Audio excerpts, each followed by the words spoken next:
Queen Major, starting off with upon the alert. Africans be on the alert. Babylon a treat you like dirt. Oh, Africans be on the alert. Policeman a treat you like dirt. I followed up upon the alert with Old Daddy, which I had some qualms about playing Old Daddy because, we're on the eve of St. Joseph's Day. That's what I call Father's Day, St. Joseph's Day. But that's not what I call it. That's what it is. Let me not be so arrogant as to give the impression that I came up with that.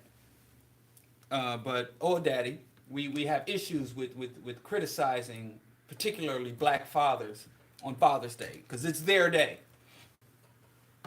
And then we followed up with what did we play? Guyame, I fear no one but Jah, and then Our Creator. Those all are tracks from the to me classic album. I don't know if it has classic status among the masses, but it's amongst one of my favorite dub poetry albums. Conscious. I really think that sister, she threw down on that album, Conscious.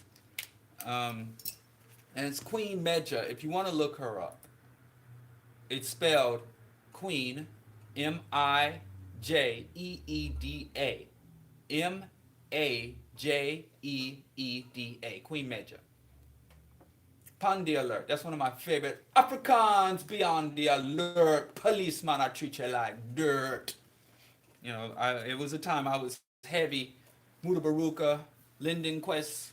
I was really, really into dub poetry. And I was even writing poetry myself back in the day, in the 90s, in the era of the Vibe Chameleons, and all the other dope in the early,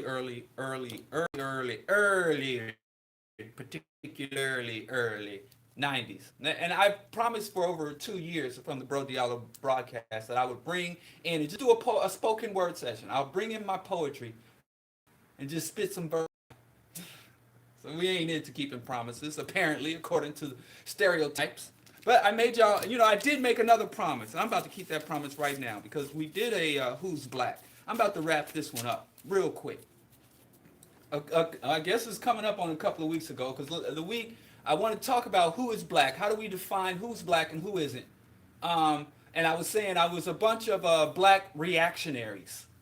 Black people who are not revolutionary, black people who are not pan-Africanist, black capitalist, black individualist, black nationalist, maybe, who were telling a black woman who was of mixed biracial heritage that she wasn't black and saying that biracial black people or mixed black people are not black. And I was thinking to myself, why do non-pan-Africanists, blacks, would draw such a conclusion or any conclusion when it relates to race? Because traditionally, black reactionaries have been the most liberal about race, to the point where black reactionaries have said race doesn't matter. Like Oprah said, it's about that green.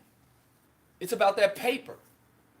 And really defining who's black and who wasn't black was really the arena of black radicals, black militants, and black separatists, and even Pan-Africanists would be in the arena. But the black reactionaries, black people who do not have the intent to overthrow the systems and institutions of global white dominations, who have accepted the status quo and only see as their mission to individually elevate themselves within the status quo, they tend to dismiss any of that discussion because it don't matter. I'm going to get mine. You so focused on race. Oh, you're just trying to make excuses so you don't get ahead. But now tables have turned. Oh, how the turntables have oscillated.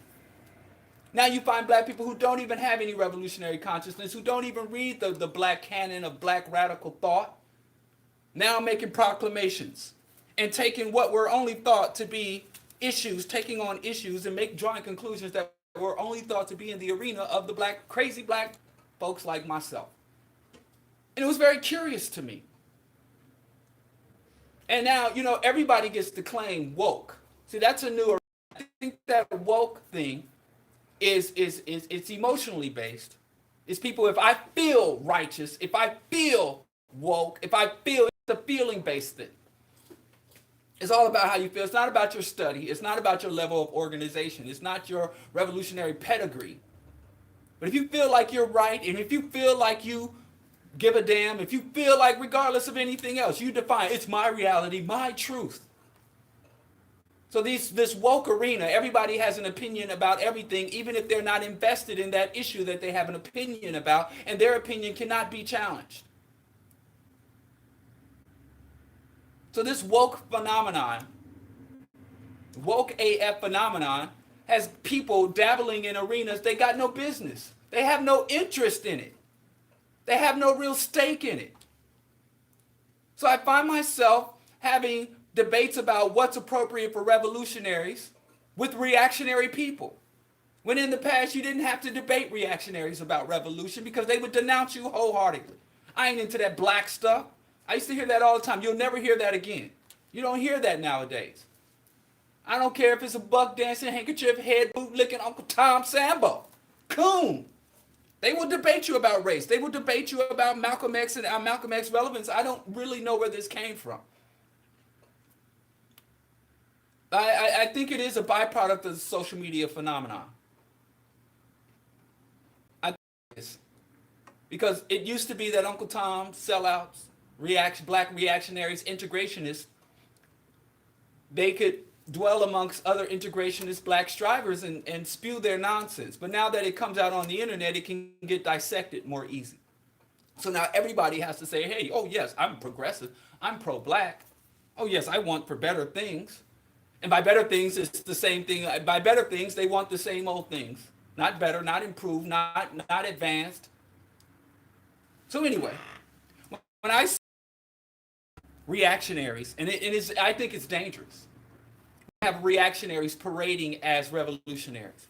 Because our revolution, you already know, we call it the struggle. Not a struggle, it's the, with a capital TH. The struggle. The struggliest of all struggles.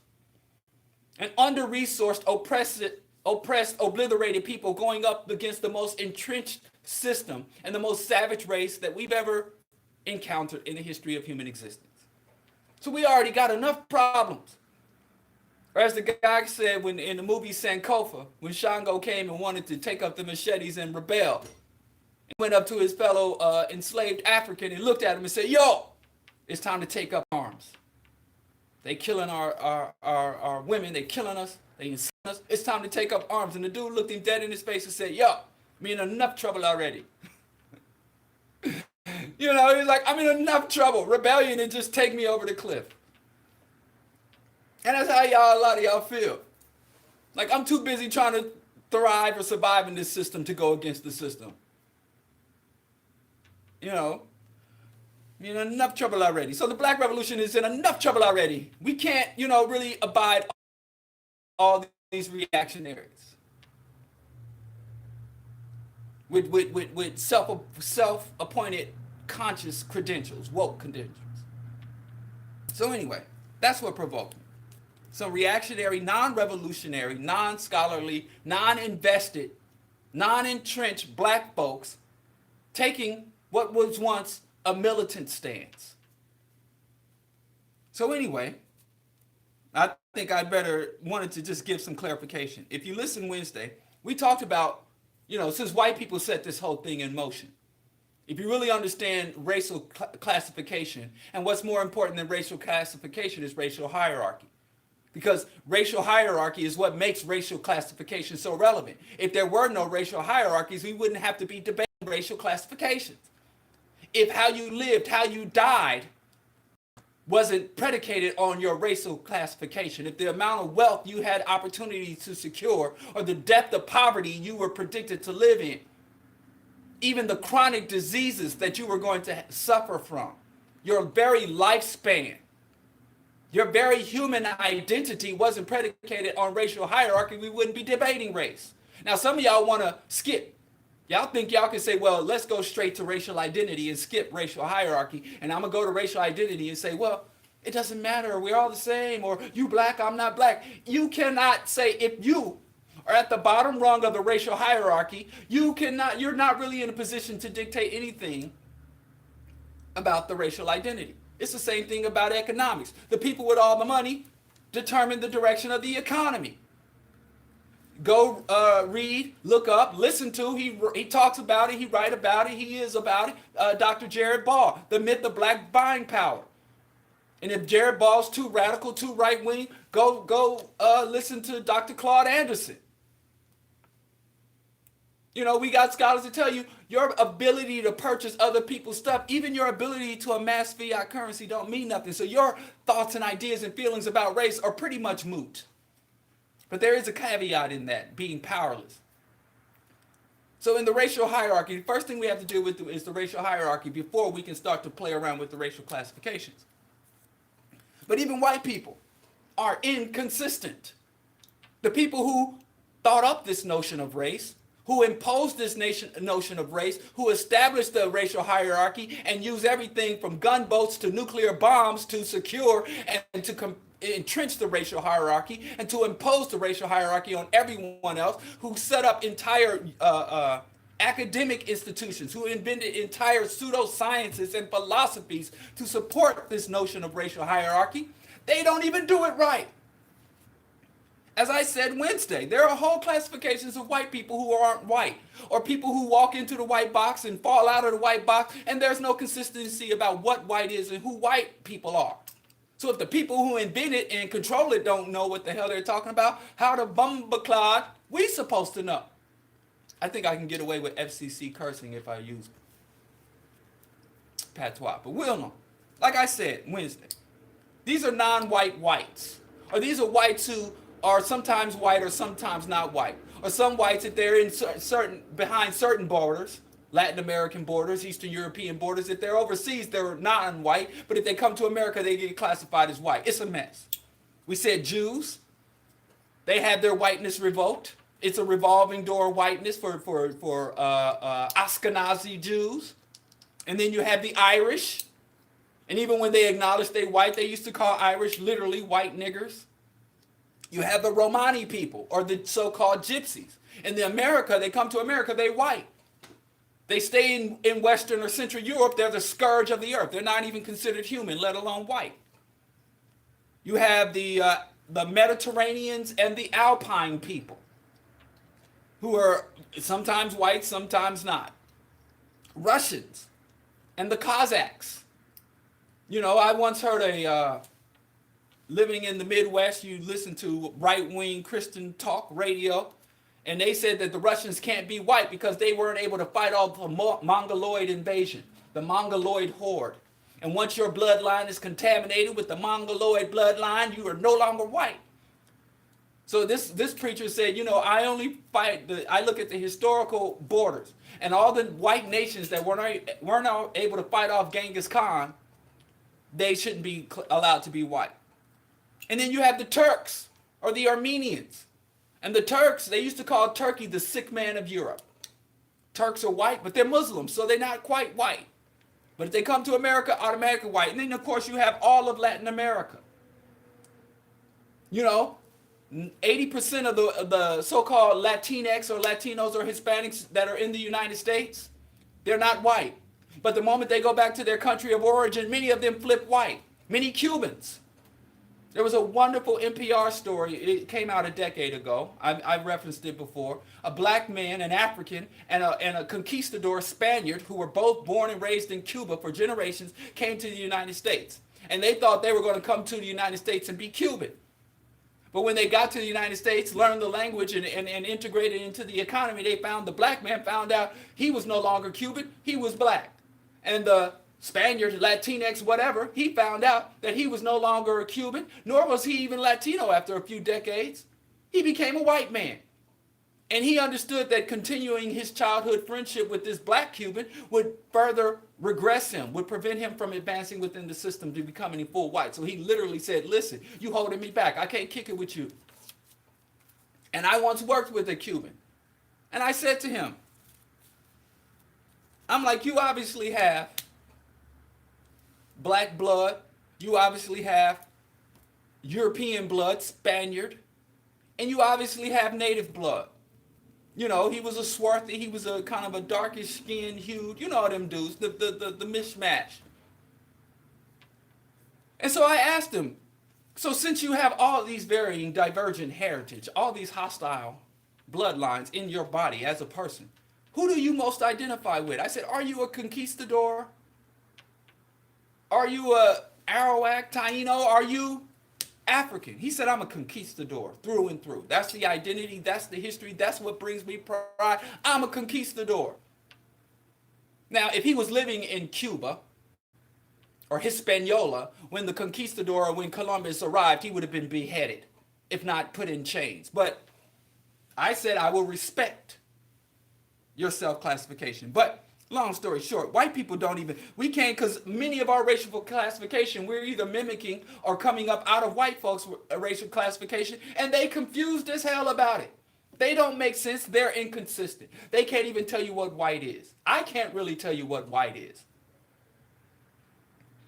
because they're so inconsistent. So here we go. If the people who impose something on you are confused, when we try to take the ball and run with it, it's already a ball of confusion when we get it.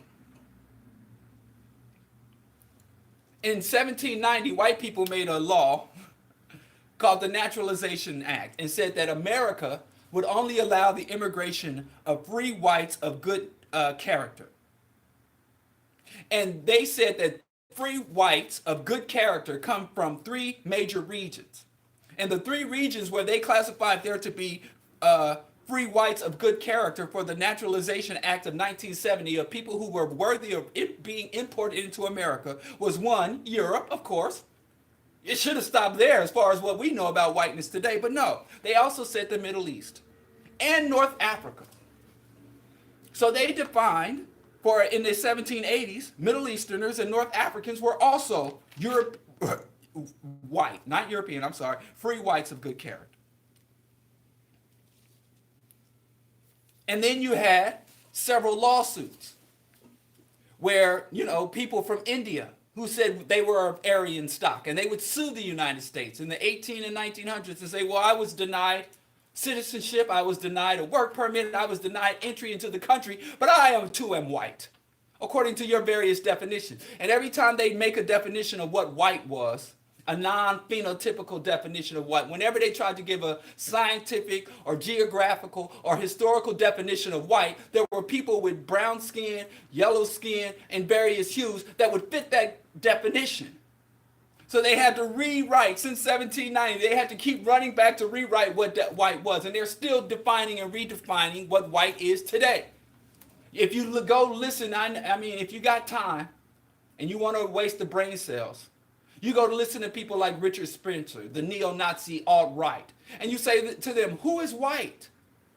And who isn't white? You say you want a white country. Who will be allowed into your white country? They don't have a definitive answer. And how would you define who would have citizenship or who would be denied citizenship into this white land? They don't have any definition. White is, according to white people, white is what we say it is when we say it. And if you disagree with us, we will kill you. That's how they do everything, really. That's pretty much, you know, as Mao said, power is exercised at the barrel of a gun. My capacity and will to kill is what justifies me. It's not their constitutions. It's not their laws. There's nothing legal about America. In a legal, just, moral, sane world, the United States could not possibly exist. This is a nation founded on theft, genocide, and slavery. It was founded on the most horrendous crimes. In a just world, every single one of the founding fathers, they wouldn't be on our currency. They would be locked in prison dungeons. So there's nothing. When did America become legal? When did America become a legitimate country? When? At what date? When the Plymouth, because, you know, the people, the original occupants are still here. And no, it's not you Moors. When I say original occupants, it's a shame. I have to be specific because there's a lot of black people that want to jump in that original occupancy box because they just so ashamed to be African. So it makes no sense. It is illogical. And whenever white people are asked to define what whiteness is, they pretty much say, it is what I say it is, when I say it is, do as I say, not as I do, or I will kill you. And that's all white legitimacy. United States was founded on murder, and less than that, because none of us here when the United States was founded. Not one of us. Like white people like to say, hey, I didn't slave anybody. How you blaming me? I didn't do any of that. But yes, it was founded on slavery. And even if you forgive all of that, it is sustained on slavery, genocide, and oppression. And it's still sustained on land theft. We have the historical record. We know who the land legally belongs to. So to perpetuate a crime, if I murder somebody and I hide the body, and even if you were in another country when I murdered somebody, then you come back to the United States and you come to my house and I'm like, hey, what's up, player? And you're like, what's up, playboy? And I say, listen, I murdered somebody and they're hidden in my bathroom. And I got to hide this body. It's starting to stink. And you're like, well, I didn't kill them, but I will help you. You know, let's put the body on ice. Let's chop it up, put it in a barrel, and move it to another location. Boom, you're implemented in the crime. And let's say we're like, yeah, we buried this body in a vacant lot, put it in a barrel, and put it in a vacant lot. And then we tell our sons, hey, boy, we murdered this person and stole everything they have. And that's why you're rich. And then they tell their son, listen, our fathers murdered this person, stole everything they have, and now they passed it on to me and I'm giving it to you. 3 generations. And then that 3rd generation, the 2 people who conspired to do that our grandsons contacted each other. It's like, you know that empty lot where our grandfathers buried that dead body of that man they stole everything from? Yeah, they're about to excavate that land and build an apartment complex. We need to go dig up that body and hide it somewhere else. And so they go dig up the body and say, let's stop. I don't want to have to hide this body every 20, 30, 40 years. Let's just obliterate it. Let's burn it to dust. So they burn this body to dust. They eliminate the evidence of my murder. And then they have grandkids. And then those grandkids inherit the stolen wealth of that never found murdered man. So to perpetuate the wealth of murder, perpetuate the byproduct of murder, makes you an accomplice in the murder in the original crime. So the only way a white man can say, hey, I didn't enslave anybody, but they never say, hey, I didn't enslave anybody, nor did I profit from the enslavement of anyone. They can't say that second sentence. And that's only the true sentence. Because if I go to jail for any type of crime, did you rob the bank? No, I didn't walk into that bank with a gun. Well, did you drive the getaway car? I didn't drive the getaway car. No, I did not. And so they say, were you at the house where the guy drove the getaway car to the house and where they emptied all the money on the ground and counted up the money and split up the money? Were you there when they counted the money and split it up? And did you take a cut? Well, I didn't rob the bank. Of course I took the money. Who wouldn't? But I didn't rob the bank. I didn't drive the getaway car. Do you know how it works? Like your president says, no collusion. Yeah, that's collusion. It implicates you in the crime. So yes, every white person on this soil, even if you just came here last week and you get off a plane or a boat or a train and you get off and you automatically get the stamp of whiteness, you are implicated in the crime to that day. I once had to tell a very liberal, very progressive, even forward-thinking white man, the only way you would not be implemented in the crimes of the United States is if you could levitate and you were butt-naked and you never ate, breathed, or touched the ground. If you were an atom. The moment you touch a toe on this soil, the moment you can secure food, the moment you secure an income, the moment you have any level of affluence, comfort, wealth, advancement, opportunity on this soil, you automatically become an accomplice of an unending crime, of a crime that spans back centuries. And that's according to their law. That's not even according to my law. That's according to their law. That's how they write their laws. And they also wrote in their own law books that there is no statute of limitation on crimes. So 100 years later, if you aid and abet, if you collude, if you conspire, or if you benefit from a crime, you're implementing the crime. But I digress. I went a little too far off into that. So anyway, white folks is confused as hell about race. You can see it in their policies. They've done everything they could to make America a white nation, and they have failed consistently to properly define America as a white nation. As who is white and who isn't white. Because when Richard says, I want a white country, there are a lot of people who are phenotypically white, but culturally non-white. What about the Muslims? You know, well, I want a white Christian Muslim country. White Christian Muslim heterosexual capitalist, because you don't want a bunch of white communists and a white socialist, white anarchist. Whites, so every time they just have to keep whittling down what the definition of what true, real American, real white is. So anyway, for us, they made it simple as hell for us. They made it complex for themselves. But they made it simple as hell for us. They imposed the one drop rule. And if you had one drop of black blood, according to the United States, you were a black person. And they didn't even measure the drop. They didn't say one drop, but I guess one sperm.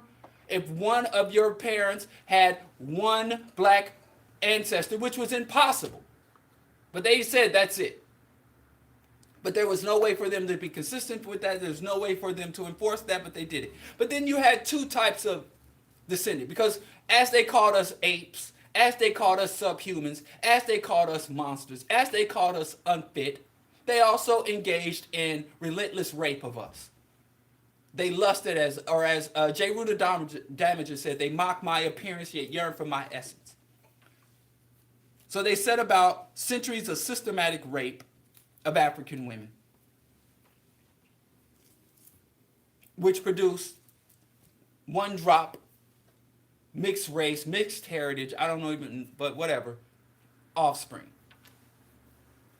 And we went to calling them mulattoes, quadroons, and all that other stuff.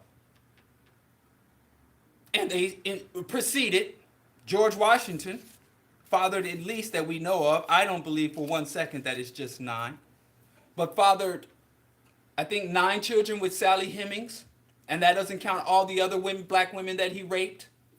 And all of those black children were property. And that is what they call hypodescent. Hypodescent is when you have a power imbalance, and a person higher on the status quo rapes someone lower on the status quo, and the offspring of that rape is attributed to the lowest person.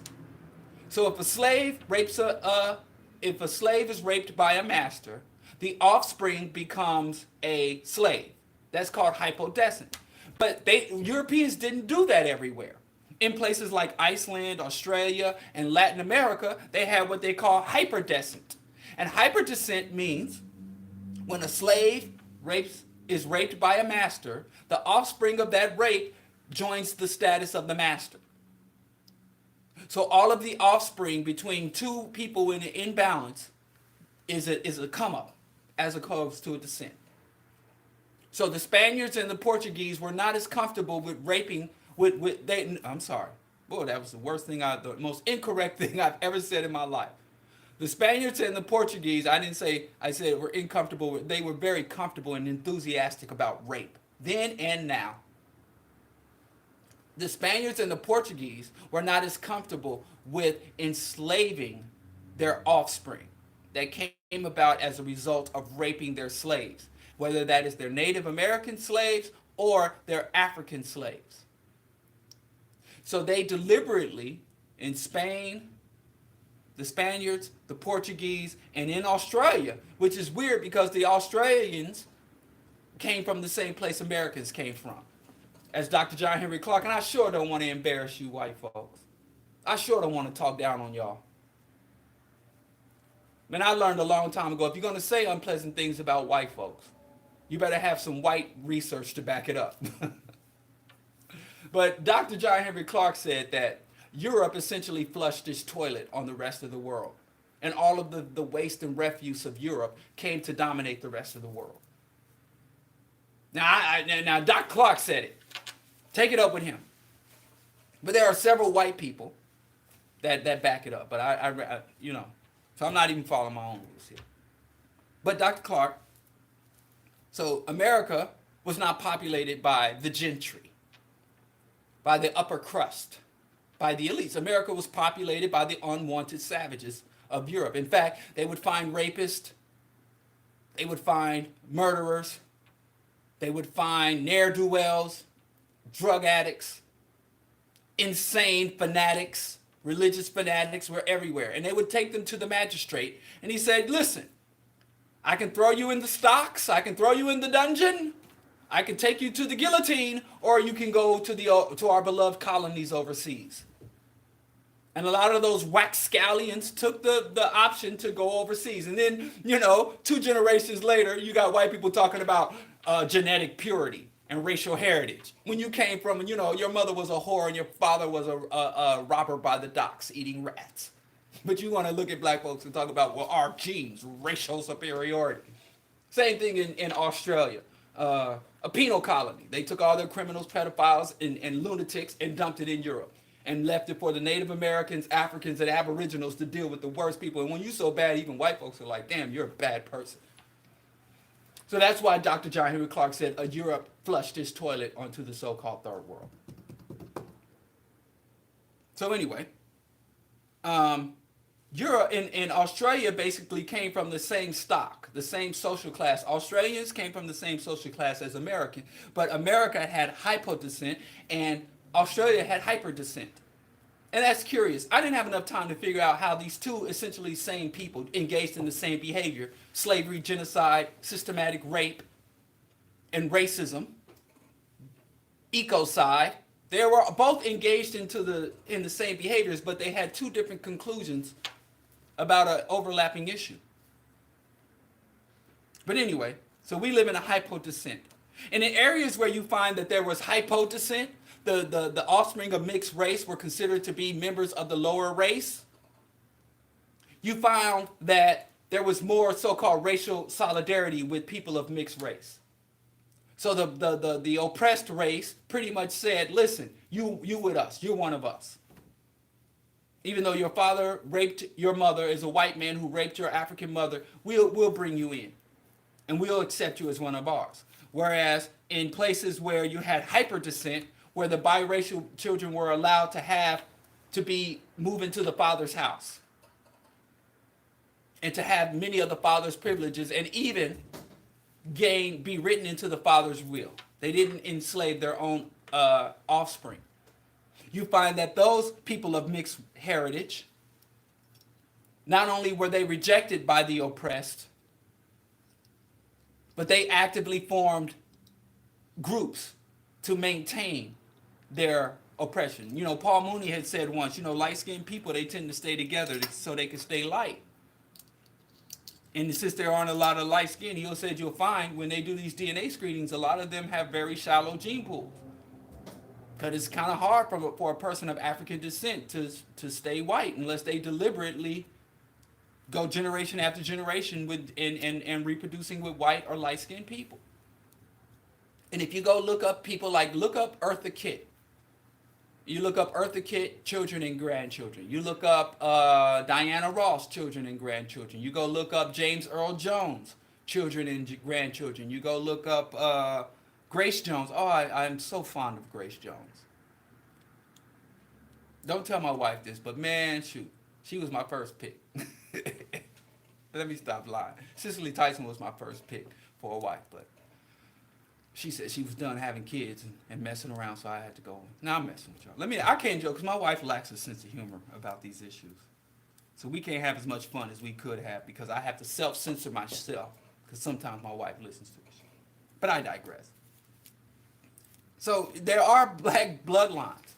Even in myself, I'm going to tell on myself. My people is from the Bayou, born on the Bayou from Louisiana. They were part of the Exodusters. But my great-great-great-grandparents, the Streeters, I can trace my lineage all the way back to the plantation that my family came off of. And when my great-great-great-great, give or take a grade or two, Reverend Streeter, he was a slave, and when he got off the plantation, he decided to preach the word of the Lord. And throughout my family, there's been a long line of preachers. Pastor Bowie, and now we got Pastor Jefferson, my Uncle Carl. So many of my uncles have been preachers. And my great-grandfather have been very, very devout religious. But we went for Methodist. That's why Streeter would be so upset to find out that that I'm an atheist. That probably really disgusted him. But even worse than being an atheist, he has offspring that we flipped from Methodist to Baptist. But long story short, what was I saying? Oh, I was going to tell the truth because I have a great aunt, my grandmother's baby sister. These folks are all in their 80s. And I know they're not listening. I pray, fast and pray they're not listening. Because I'm going to tell, they told me. We had And through marriage, we started off as the Streeters, and then we had the Bowies, then we had the Jeffersons. But there was one of the offspring of my great great aunts, uh, called married into this family called the Youngs, fair skin, and that branch of my family, from all the way back to Reverend Streeter, the former slave, decided we don't come white. We want to be white folks. So for 3 generations, they deliberately got with light or white people, and they wouldn't allow any of their offspring. They would send them to schools and live in communities, and they would play tennis and golf, and they started, and they kept having successional generations where they deliberately tried to become white. And my aunt, my great aunt, my grandmother's baby sister, has kept up with them from a distance. And I have a branch of my family that has moved to California, and now they are white. They have passed for white, and they have cut off all contacts with the Bowies, and the Jeffersons, and the Bradleys, and the Kenyattas. Now they have cut off all contacts with the extended family tree, and the Smiths. You know, see, the old women in my family, they really good on genes. I don't know why they keep up with genealogy so well. I think they only keep up with the bloodlines for gossip. They only keep up with it for gossip. It's not a noble, but they've kept up with it pretty well. And I talk to the old ladies in the family. The old men, we just crack jokes on each other. My Uncle Chris, he and Uncle Carl, they talk. The men only want to talk nonsense and crack jokes, but the old ladies in my family, they'll drive. If you get them, some peppermint, and you put on some Judge Joe Brown in the background, they'll tell it all to you. They'll run it down. But anyway, that has happened in several successive generations. In fact, if you look at Marcus Garvey had stated that his beloved revolutionary wife, and you think if you love Marcus Garvey, you've got to study Amy Garvey. But anyway, she came from a family that was on this process of making a conscious effort to dilute their phenotype, to have fewer apt to make sure they're with someone white or extremely light, generation after generation. And Garvey's wife was one of these light-skinned or mulatto Jamaicans, and she fell in love with a dark-skinned man, and her family shunned her. Her family kicked her out. And she said, I choose Garvey over the rest of my family because I believe in this man's mission. And she believed in his mission more than he did at many points in time. Some could argue, justly. And even if you look, we don't have to go back a century. There was a insightful interview, just speaking of Bushwick Bill. Everybody has you can tell a lot about a person's favorite ghetto. If your favorite ghetto boy is Scarface, then you're a basic individual. If your favorite ghetto boy is Bushwick Bill, then you're a little off. But if your favorite ghetto boy is Willie D, then you're the example of still a pillar of society. Like me, my favorite ghetto boy is Willie D. It's not a bigot, and I won't be. I just educate mine through reality. Anyway, Scarface was being interviewed by Ed Lover on Ed Lover's hip hop show. And if you have satellite radio, Sirius satellite radio, I mean, if you really are a hip hop head, and I was really surprised to do this because I had like a 6 months free subscription to Sirius Radio, and I took it. And I just would listen to the Ed Lover hip hop show. That is a hip hop history show. He gets some of the best artists, and he gets them to open up about the hit. And you know, I was a fan of hip hop, but I never knew about what was going on in the or behind the curtain. So it really was interesting, you know, for me, all these wonderful hip hop albums that I love and that shaped me coming up, to know what was going on behind. But long story short, Scarface, who did very well for himself through the record industries and other enterprises, and even became an industry executive. So he leveled up. I mean, he ain't Jay-Z, but he comfortable. He was giving an interview to Dr. Dre, and you know, if you know anything about Scarface, gangster, and he's like, so it's really weird to be talking to you because everyone looks at you as the rapper Scarface of the Ghetto Boys, and you're this crazy, insane, psycho, gangster, murderer, hustler, drug dealer. But what's life truly like for you? And he's like, man, I'm a settled, married man. Which isn't that surprising. All these fake studio gangsters from Ice Cube and all the rest of them, that's not a surprising. But what was surprising is he said this. He said all of his offspring, because he didn't want his kids to come up in the ghetto, the Fifth Ward, like he did, the slums of Texas. He said, I gave them a good schooling, I gave them a good community, they took French and ballet, they had a good life. And as a result, they're all married to white people. Every single one. I don't have one child that's married to another black person. And he said now, and their offspring, because he's a grandfather now, they act white and are more comfortable amongst white people too. And he said, I quote, 100 years from now, all my generations are going to be white. And they're going to look above the fireplace and see this painting. And they're going to say, Daddy, Papa, who is that Negro on the wall? And he said, my grandkids are going to have to say, that's your great-great-grandfather, Scarface. He was what you call a rapper back when black people still existed before we drove them to extinction. He didn't say that part. I said that part. But he said this and it didn't bother him at all. So this happens. It happens. It happened in my family. And this is a hush-hush thing. I'm probably getting disowned as we speak. Look at the sacrifices I'm making to bring reality to the airways, because I'm pretty sure I'm not going to be invited to the cookout. Now, I got invited from the cookout 20 years ago. Let me not blame my sacrifices here. My family, shoot, they sick of having to chop up all that lettuce. I told you I went to my Uncle Carl's house last week, and he literally gave me seeds and berries. He literally was feeding me seeds and berries. And you know how the people, oh, you a vegan, what you eat, seeds and berries? I hear that joke all the time. But his wife, who, bless her heart, Auntie Sharon, wonderful woman, she came out with a tray full of seeds and berries. While they eating all this brisket and burn-in and all this other good, Missouri and Kansas City barbecue. So I would like to do this. I just can't bring myself to do it. I'd like to invite my relatives over to my and cook up a vegan feast.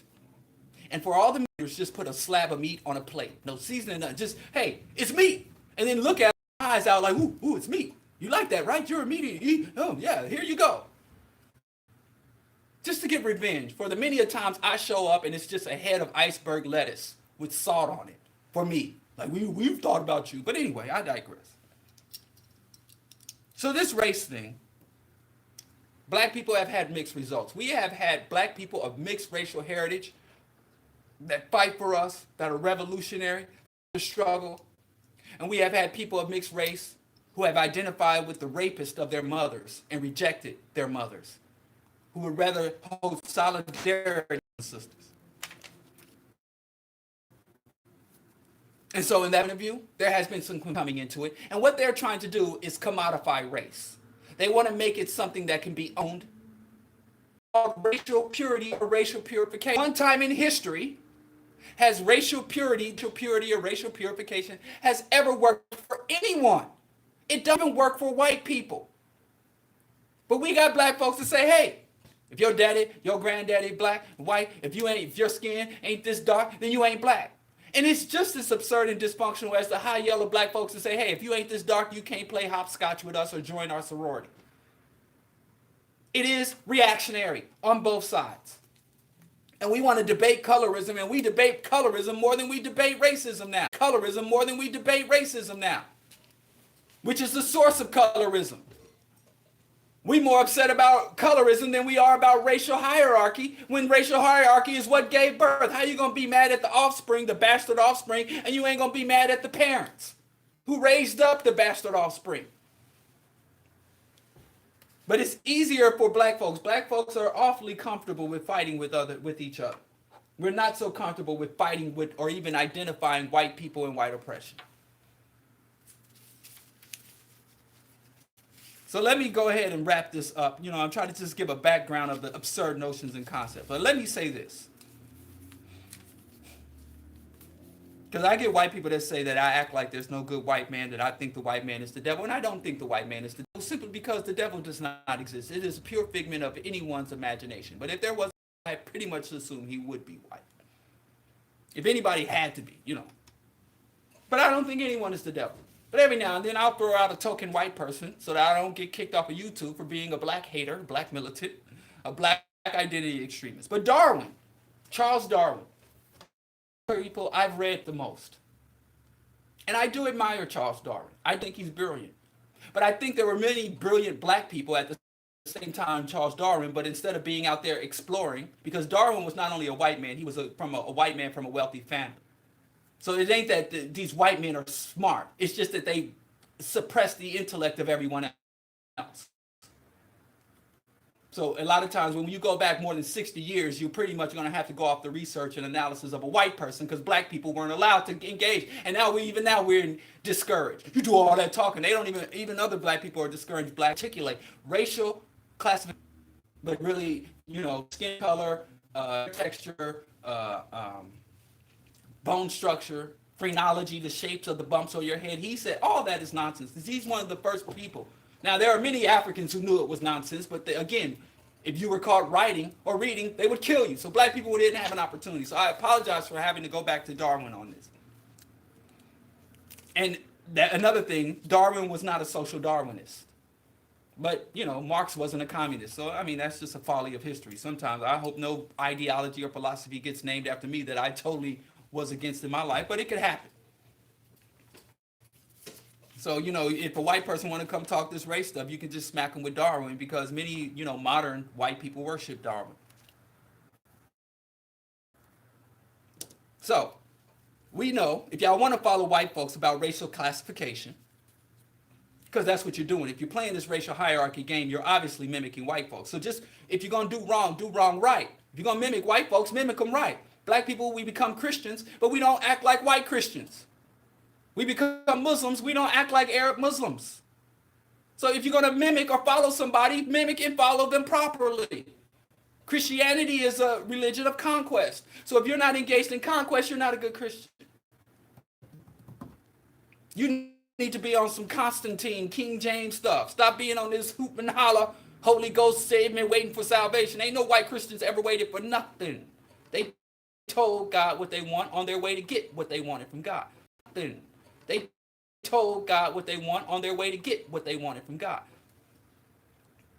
But if you're going to be a eugenicist, if you're going to be a racialist, if you're going to be a black supremacist, do it right. That's all I'm saying. I'm not even saying don't be a black supremacist. I ain't got no use for black eugenics.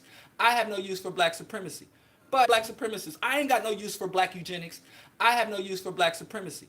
But if that's what you want to do, here's the bottom line. White people define who is white and who is not white according to their interests and agenda of the time. So they will classify, morph, and reshape the concept, definition, and application, and reshape the concept, definition, and application of what is white and who is not white according to their agenda at the time. And their agenda is always conquest. Always. Even when they're being peaceful in the name of conquest. Or as Del Jones called it, they loosen up to get a tighter grip. Even when they liberate us for the purpose of dominating us. So even when they signed the Emancipation Proclamation, they already had in their mind how they would ongoingly exploit our labor. So like the day before they even signed the Emancipation Proclamation, they already knew they were going to do the sharecropping. And before they let us off the sharecropping, they knew they were going to kick us out of the South off of agriculture and push us into the factories to reduce factory labor wages. And even before they shut down the factories, they already knew they were going to do the prison industrial complex. So these white people always got an agenda, and their fundamental agenda is conquest. So if you're going to start saying this person is black and that person is black and create these racial parameters, for what purpose? What is your agenda for doing that? Do you have an agenda of black conquest? And if so, how does classification or reclassification of who's black and who isn't,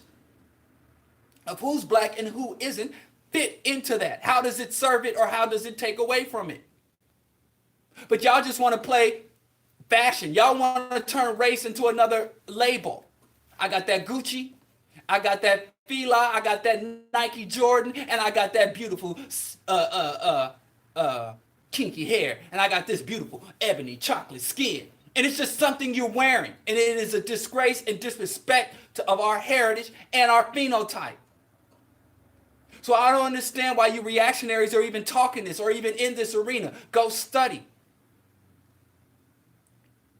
Bobby E. Wright explained, if you want to know who's black, line people up. And he said white people have no problem determining who's black and who isn't black. But we want to play games and confuse the matter, because the more we confuse the concept of who black and who ain't black and you not black enough, the more we can stall confronting our true enemy and our true oppressor. And y'all want to talk DNA when all you need is EYE. We know what black is when I see it. It's like that Supreme Court justice. I can't define pornography, but I know what it is when I see it. The Native Americans have a better solution. When the Native Americans started experiencing rape and miscegenation, and the white man tried to run this hustle on the Native Americans and wanted to say, well, lighter Indians, whiter Indians versus darker Indians. The more intelligent Native American nations, the Iroquois Confederacy, they decided, listen, this man is here, he's dominating us, and he is a serial rapist. So we're going to have a lot of our women are going to be raped, no matter how hard we fight. They will kill us in order to rape us, or rape us in order to kill us. So this is the new standard for what it is. They changed immediately. If you are of Native American descent, we will classify you and bring you into the tribe, into the nation, if you are consistent with our culture. If you adopt our values, our worldview, and implement our social theories, then you are Native. But even if you are pure Native blood, and you accept Jesus Christ as your Lord and Savior, you start wearing knickers and powdered wigs, and you start speaking the Queen's English, and going to the honky-tonk, and try to be a capitalist, talking about a landlord and capital accumulation. If you start acting like what they call the Native Americans, the Hawaiian natives call them haole. If you start acting like a haole, then you a haole. So they took the one drop and took the one drop rule that the white man imposed on them, that they didn't have a choice, but they said, we're going to take one drop and we're going to put that one drop and put it in a pot called culture. So we're going to define what our culture is. We're going to define our, and any Native American of whatever varying degrees or concentrations of nativehood, when you get in this box, you have to rep the people. Where your blood is, get out. And that seemed like effective. It spoke to their interest at the time. Now that has changed and been flipped, but that's how. And in after suffering genocide and all other matters of dehumanization, one of the first formal cases that Native Americans brought against the white man was school. They were sending Native American children to European missions, literally die to get our children into their schools. Education, education. And be culturally educated, then be literate and then go to STEM and then lose this culture. Because if we lose our culture, it doesn't matter how many PhDs, how many black billionaires, Native American billionaires or casino owners we have. If we lose our culture, we're lost. If we keep our culture, no matter what other conditions we endure, we have a chance of reestablishing ourselves. So that's pretty much my thing. I literally have nieces and nephews and cousins of mixed race. And some of them, I say, you a homie, you black. And I know one of your parents is white, one of your parents is black, but you black as hell. Because of your culture, because of your value system, because of your loyalties, because of how you live and how you utilize your resources and your mission and agenda in life, you black as me. But I have other relatives whom I love, who are, I would say, biracial, not black, because of their values. And they tell me, yeah, I'm biracial. When you ask these other cousins, I'm black. Since it's not scientific, who is black and who isn't black is historical, is cultural, is regional, and it's locked to our agenda and our interest. It's not complex, but y'all making it complex because my grandma Bowie knew. You know, it used to be you light skinned, y'all come sit your high yellow ass down. You know you black, sit down and get a piece of chicken and shut up. Everybody was welcome to the table because we knew we had a common enemy. And even if, somebody might, you cute, you got good hair and all that other pathology, when it all came down to it, when the white man got us some little pot liquor, when he got a little moonshine and was ready to go on a lynching party, he didn't carry no color gradient scale. Any nigger will do, was their motto. And as Francis Quest Wilson said, they only define two races, white and non-white. So if you want to be hardcore with racial classification, if you want to be a black supremacist, if you want to be a black eugenicist, fine. I'm not going to stop you. I'm not going to get in your way. If you got revolutionary People of a mixed heritage, send them to me. I can find some use for them. Somebody with a black parent and a white parent, and they want to serve and work for the liberation of black people and the subversion of the systems and institutions of white domination, and you ain't got no use for them because they don't meet your purity standards, send them to me. Tell them to holler at Bro Diallo. But if you do take that stance, I'm not going to try to denounce you, but I would like to know, what is your agenda? What is it based on? Because when white people redefine and classify race or not race, it's very clear. I know what they're doing and why they're doing it. Can you say the same thing? And I'm going to leave it at that. And I'm sorry it took me more than 3 weeks, 2 weeks to pretty much lay out. It's a simple conclusion. We make stuff complex. But again, we like to fight in these boxes. We like to bicker because it's easier to bicker amongst ourselves about nonsense than to confront our enemies and our... Because light-skinned or biracial black folks, they ain't got nuclear bombs, but our true oppressor got nuclear bombs. Light-skinned black folks and biracial black folks with good heart, they don't control the nuclear arsenal. They don't determine who can get a job and who can have a livelihood and who can't. So it's easy for us to fight amongst ourselves. Black men to fight black women, dark-skinned blacks to fight light-skinned blacks, affluent blacks to fight poor blacks, and criticize poor blacks. It's easier for us to fight amongst ourselves in the gas chamber than to bust out and kill the Nazis. So that's what we do. Metaphorically, hypothetically, historically, and literally. Moving on.